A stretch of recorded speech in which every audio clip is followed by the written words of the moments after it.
Баршаңызға қайырлы күн қыздар. Бүгін сіздермен осындай әдемі, қытырлақ, дәмді болып шығатын самсаны пісіретін боламыз. Менімен бірге болып видеоны соңына дейін көріңіздер. Бұл самсаның қамырын ұзақ сақтап ұстаудың қажеті жоқ. Холодильникке, морозильникке қоюдың да қажеті жоқ. Сразу қамырымызды илеп бола салысымен самсаларымызды жайып пісіре беруімізге болады. Бізге керек болатын заттарымыздың мөлшерінің барлығын описание бөліміне қалдыратын боламын. Сол жақтан көріп жасай берсеңіздер болады. Ең алдымен осындай шұңқырлау ыдысымызды алып, қаймағымызды, жұмыртқамызды, сары майымызды салып, жақсылап араластырамыз. Сары майымыз бөлме температурасында болғаны жақсы, сол кезде жақсы араласатын болады. Осылай венчиктің көмегімен араластырып аламыз және үстінен дәміне қарай тұзымызды, қопсытқышымызды салып, тағы да жақсылап араластырамыз.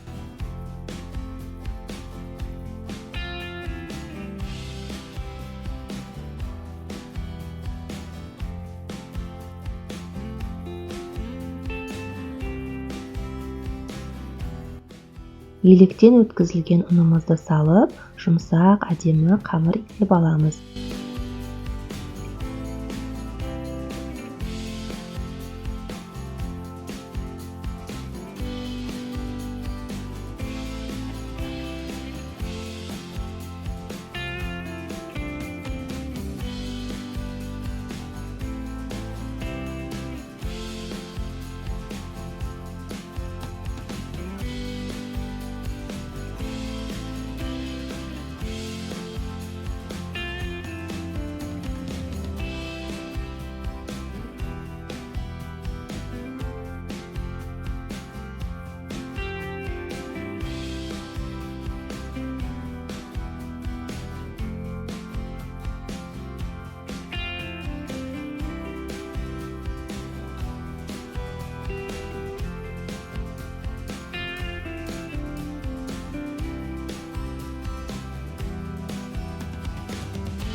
Міне бізде осындай қамыр шықты.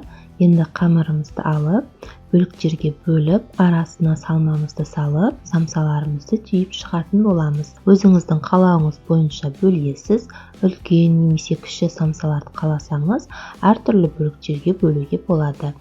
Және өзіңіздің қалауыңыз бойынша самсаларды түйіп шығасыз.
Міне осылай самсаларды түйіп шықтым.